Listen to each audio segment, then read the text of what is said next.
Welcome to another exciting episode of Deep Thoughts in DC with Sherry Dill. Some days, the world is your teacher, but at other days, the world is your classmate.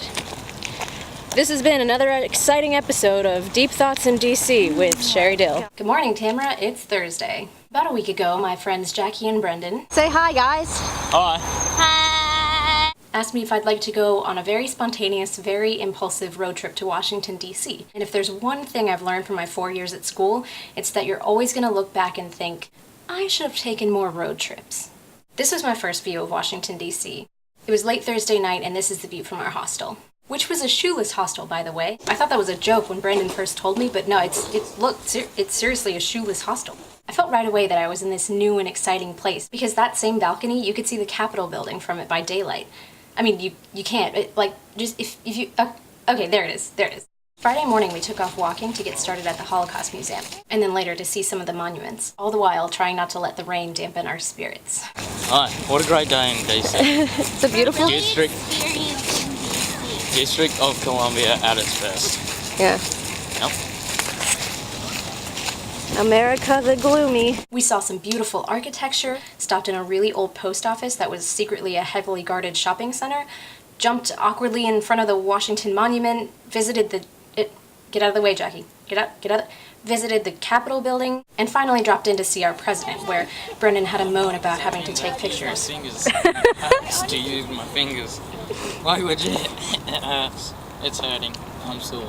After just a few hours, it seemed my companions and I were ready to form an opinion about this strange new place. So, what's it like in Washington, D.C.? Pretty cold.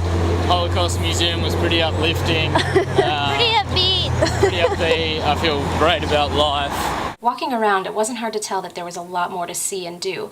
And it wasn't just because it was all so unfamiliar. And we tried to draw meaning from it all. You know what? I do feel great about life. I feel very I have a feeling we're about to get real deep here. I mean, you have to. I mean, what are you going to say after going to the Holocaust Museum? Woo!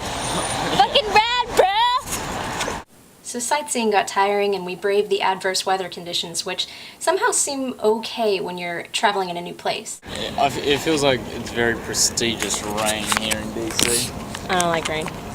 And we retired to the hostel. The next morning, I started the day off by combating the gloomy weather with my shining sense of humor.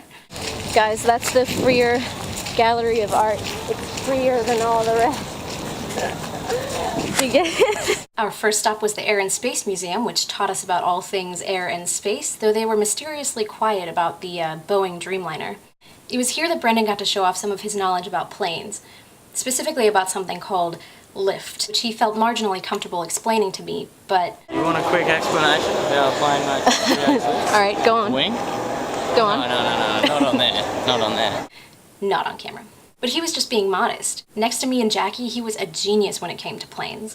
He used words like aileron and even knew when they weren't working. You're doing things! What? Why isn't the aileron working? Then we made our acquaintance with a space robot named Robbie. Robbie the space robot. Say hi, Robbie. Then we walked through something called the Skylab Orbital Workshop. Look at that guy. He's working hard. Working hard or hardly working, you know? No. You know? Isn't that cool? Sherry, there's times where you push our friendship.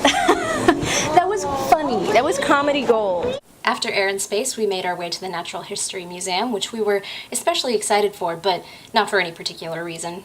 Woo! Woo! Woo! Woo! When I say natural, you say history museum. Natural. History. Natural. History. Here we got to meet the cast of Finding Nemo, which quickly became the highlight of my trip, though we failed to get any autographs. That night we ventured down to see the Lincoln Memorial, which is amazing and just as, if not more, impressive at night. I think so too. Because he was a good guy. You know? Did you guys ever watch Lincoln? No. I haven't either. And then we called it a day. I guess this is the point where I try and draw meaning from all this, but all I've got is how much it confuses me that some people genuinely don't like to travel. I think it comes from being so profoundly comfortable at home. Home is where they can be themselves. Home is what they know. Home is their favorite place. But one thing I've noticed is that the more places you go, the more favorite places you'll have. Until next time.